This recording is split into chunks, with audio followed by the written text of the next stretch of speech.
Et c'était ça notre but, c'était de se dire, on va parler à fond du coming out pour que ça n'existe plus.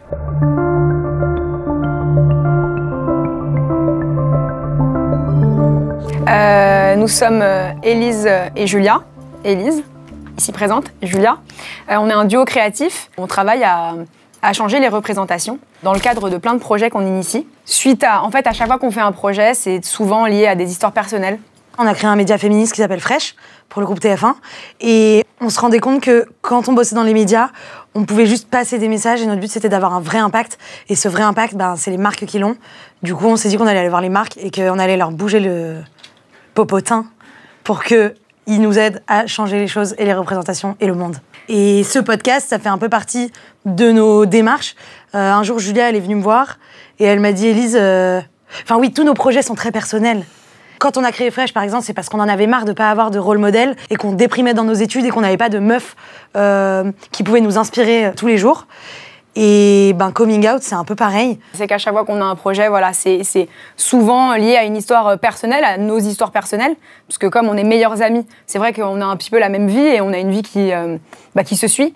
Et c'est vrai que suite à des histoires d'amour, effectivement, qui nous ont pris beaucoup d'énergie, un jour, j'ai été voir Élise et je lui ai dit, à chaque fois que je raconte mon ex, en gros, les gens sont hyper intéressés, ils me posent plein de questions, c'est un peu une histoire inédite, ça intéresse les gens en tout cas. J'ai l'impression qu'il n'y a pas de représentants vraiment de la communauté LGBT et que les gens ont plein de questions sur les histoires, mais vraiment des détails. On s'est dit, pourquoi pas interviewer des personnalités qui vont raconter leur coming out, tout simplement. Et on s'est dit, mais c'est un truc de fou quand même que ça n'ait pas été fait. Si quand on était petite, on avait eu des représentations de gens qui assument leur sexualité, leur homosexualité, leur transidentité, tout, nos potes et nous, nos coming out, les coming out en général seraient tellement évidents, il n'y en aurait pas en fait. On va parler à fond du coming out pour que ça n'existe plus. Parce que ce sera tellement banalisé et normalisé qu'on n'aura plus besoin de faire un statement sur ce sujet. Comme pour tous les projets qu'on a, c'est très important pour nous dans les castings d'avoir un truc qui représente toute la société. Donc on s'en fout, nous, d'aller à la fois mettre des artistes hyper quali et à la fois des candidats de télé-réalité. Le progrès, pour qu'il arrive, il faut qu'il parle à tout le monde, il faut que ça touche tout le monde. Et nous, c'est ce qu'on a l'habitude de faire dans tous nos travaux. On ne veut pas être élitiste ni exclusif. Avec tous les projets qu'on a initiés par le passé, c'est vrai qu'on s'est assez liés d'amitié souvent avec des personnalités, des artistes, des gens qui font des choses sur la scène publique. On a d'abord en priorité contacté ces gens-là, c'est vrai, mais on a été chercher d'autres gens qu'on connaissait pas. Certains disent non, j'ai pas envie d'en parler, j'ai la flemme, ça y est, c'est derrière moi. Et d'autres sont super chauds et acceptent et deviennent en fait nos potes. Parce que la plupart, c'est la première fois de leur vie qui racontent leur coming out. La portée est pédagogique. On n'a pas créé ce podcast juste pour que des artistes y racontent leur life et tout. Nous, on s'est dit, ok, quelqu'un qui habite dans un village où il y a personne autour de lui qui est gay, qui est trans, qui est pansexuel, non-binaire, tout le spectre LGBTQIA+, on veut qu'il ait un pote, en fait. Qu'il ait un modèle. Et c'est ça qui est ouf. C'est que, par exemple, Kid Smile, dans la saison 1, il dit à un moment, quand j'ai réalisé que j'étais gay, je me suis dit, je suis le premier noir gay de l'histoire. On a aussi laissé quelques épisodes de gens qui ne sont pas des personnalités. Notamment, par exemple, Marie-Clémence Bordet-Niquez, qui est une femme ultra-catholique, qui a grandi dans un milieu extrêmement bourgeois catholique. C'est vrai qu'il est important aussi d'avoir des gens qui ne sont pas forcément publics, qui racontent leur life. Un enregistrement d'épisode, c'est un peu comme une séance de psy. On essaye de créer un cadre un peu mimes, un peu mignon. Je me rappelle quand on a fait Mounir Majoubi, qui est quand même, a été ministre, qui est député, qui a une image à préserver. Il s'est mis à pleurer quand même pendant l'enregistrement. Tout le monde pleure. Tout le monde pleure. En vrai, tout le monde pleure. Même nous, on pleure. On fait souvent ça chez Élise. S'ils nous donnent une partie de leur intimité, on doit aussi leur donner une partie de la nôtre. Nous, on est des meufs système D. Toujours, très important, mais toujours qualité. Voilà. Durant les enregistrements, parfois, il y a des moments de tension, il y a des moments d'émotion, il y a des moments de recul. Parfois, ça peut être très long parce que, vu qu'ils n'ont jamais raconté cette histoire, eux-mêmes, ça leur rappelle tout ce qui s'est passé et c'est un peu chaud. On peut aussi se déplacer. C'est vrai qu'il y a certains intervenants, notamment dans la saison 2, Jean-Jacques Brault, un ancien militant de la Manif pour tous qui, en fait, est devenu pro-LGBT et qui maintenant va à la Gay Pride parce que son fils est gay et maintenant il est grand-père d'un petit enfant trop mignon issu d'une GPA. On a un épisode dans la saison 1 de Nathan qui est un mec juif pratiquant orthodoxe. À la suite de la publication de son podcast, il y a carrément des rabbins qui ont fait des posts sur Facebook en disant « J'ai écouté cet épisode de podcast qu'on m'a envoyé et je suis complètement abasourdie. Je n'arrive pas à croire qu'on laisse subir ce que ce garçon a subi. Il faut absolument que ça s'arrête. » C'est des témoignages où des parents nous révèlent leur coming out, parce que chacun d'entre eux, sans qu'ils se le disent entre eux, nous ont dit, voilà, pour que je parle du coming out de mon fils, ça a été un réel coming out pour moi.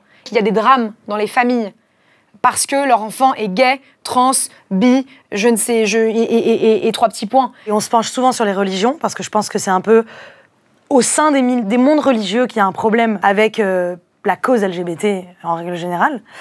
Donc on est allé chercher vraiment des personnes, des parents. On a aussi une fille qui est née de PMA, donc qui a 2 mamans. Ça, c'était assez difficile à trouver, sachant que, bon, déjà, c'est totalement illégal en France, hein, toujours, on est en 2021. Super. Et c'est d'autant plus difficile de trouver une personne qui a plus de 18 ans. Bon, là, en l'occurrence, elle a 21 ans, elle s'appelle Camille, elle est trop mignonne, elle est géniale. On a aujourd'hui assez de recul pour interviewer les enfants issus de PMA, de GPA.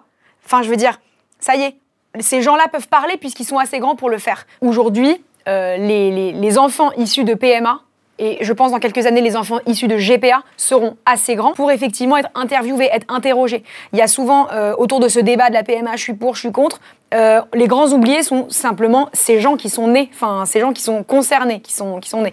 Le format podcast, il est très intéressant parce qu'à chaque fois qu'on a proposé à un invité de faire une interview sur son coming out, il nous pose souvent la question: j'espère que c'est pas filmé. Et surtout, on connaît le pouvoir d'Internet, des réseaux sociaux, t'as pas envie d'être filmé dans ces moments-là. C'est trop intime, on ne peut pas le filmer. Le format podcast, il est parfait parce qu'en plus, quand tu l'écoutes, ça laisse place à toute ton imagination, toute ta créativité. Donc, tu peux, même si tu ne viens pas du tout du même milieu que l'artiste qui raconte son histoire, tu peux totalement t'identifier et te dire ok, si j'habite à Angoulême, je vais m'imaginer que tout ça se passe à Angoulême. Le format podcast, il est hyper intéressant parce qu'il ne laisse aucune limite de temps. C'est-à-dire qu'il y a des épisodes qui font 25 minutes comme des épisodes qui font 1 heure. Le bon format, c'est de laisser la personne prendre le temps qu'il veut. C'est-à-dire que, comme disait Élise tout à l'heure, il y a eu des enregistrements qui ont duré 2-3 heures. Et donc nous, ensuite, on épure le propos pour regarder vraiment la substantique moelle. Mais c'est vrai que... La substantique moelle. Substantifique. Ça se dit pas substantique ? Non, c'est substantifique moelle. Pour en garder la substantifique moelle. On veut que quelqu'un qui a envie de faire son coming out, il est comme un catalogue de témoignages et qu'il n'y ait pas nos voix qui viennent polluer le truc, que ce soit juste quelqu'un qui raconte son histoire et on peut directement s'en nourrir. Vraiment, on n'est pas du tout consommatrice de podcasts, nous, de base. On n'était pas. On n'était pas, oui. En fait, ça nous a chauffé à écouter des podcasts. Voilà. Mais c'est vrai que, en fait, une fois, j'ai fait un voyage en train et vraiment, j'ai écouté Transfert. Ouais. Et j'ai trouvé ça tellement stylé. Je me disais, mais ouf! Pour cette cause, je pense que plus il y a de témoignages, même si ils sont produits par des personnes différentes, plus il y en a, mieux c'est. On est vraiment parti du principe de faire son coming out, c'est tellement dur, surtout que nous, on vient de communautés qui sont très fermées.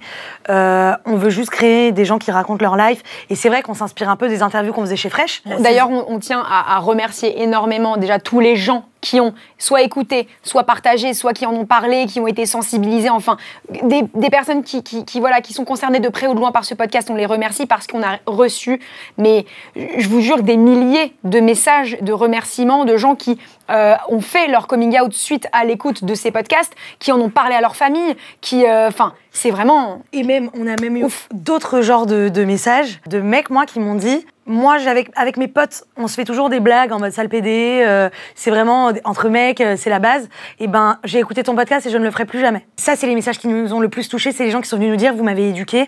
Moi qui étais un peu border, j'ai totalement arrêté et ils sont contents. Ça, c'est trop bien. L'intro de la saison 1, on dit une phrase qui est « Ce podcast est fait pour ceux qui comprennent et ceux qui comprennent moins ». Les personnes...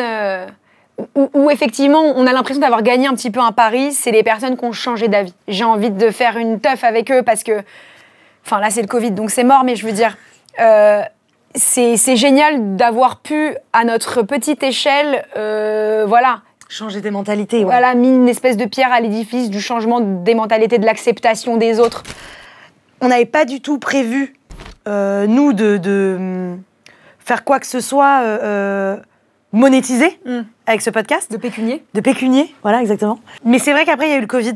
Et que pendant le confinement, on a vu qu'il y avait énormément de personnes qui faisaient leur coming out et qui se faisaient virer de chez eux et qui se retrouvaient SDF alors que on était confinés. On a reçu un peu des appels à l'aide sur Instagram et on s'est dit, OK, nous, on a ce podcast qu'on est en train de faire.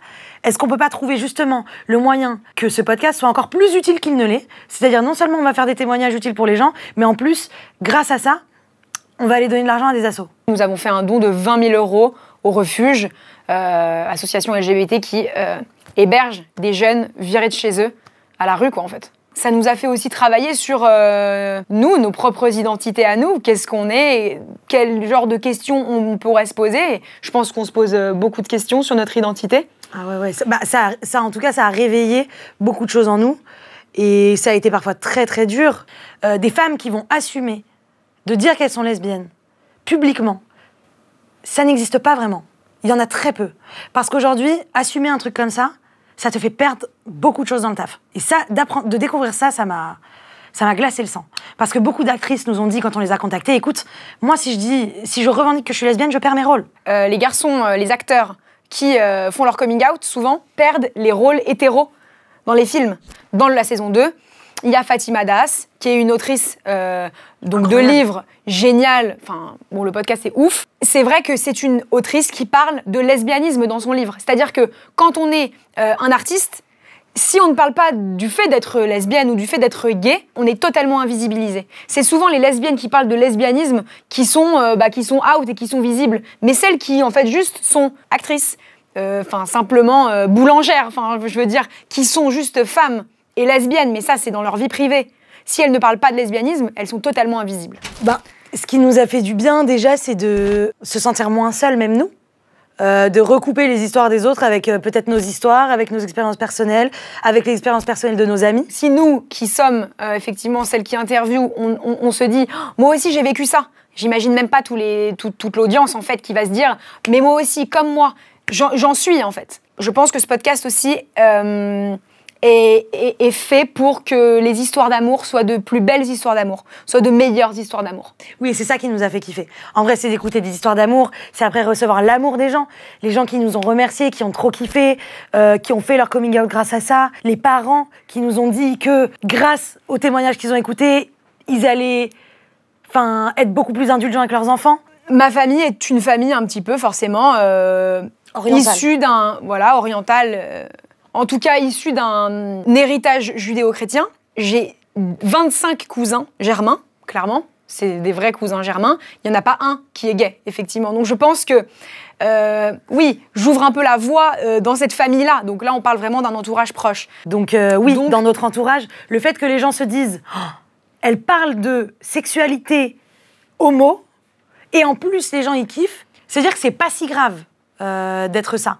Et c'est vrai que dans les milieux dans lesquels on a grandi, qui sont assez fermés, ça aide. Quand on voit la fierté dans les yeux de nos frères, nos sœurs, nos cousins, Je me rappelle en fait que quand on a sorti le podcast, est-ce que tu te rappelles? Quand on a sorti le podcast, on organisait une cousinade avec tous mes cousins. Bon, ils se disaient, attends, c'est cool ce qu'elle vient de sortir, mais ça veut dire qu'elle est gay, on ne va pas poser la question, mais en tout cas, ok, vous êtes premier du classement, c'est vachement bien, c'est super, on est fiers de vous.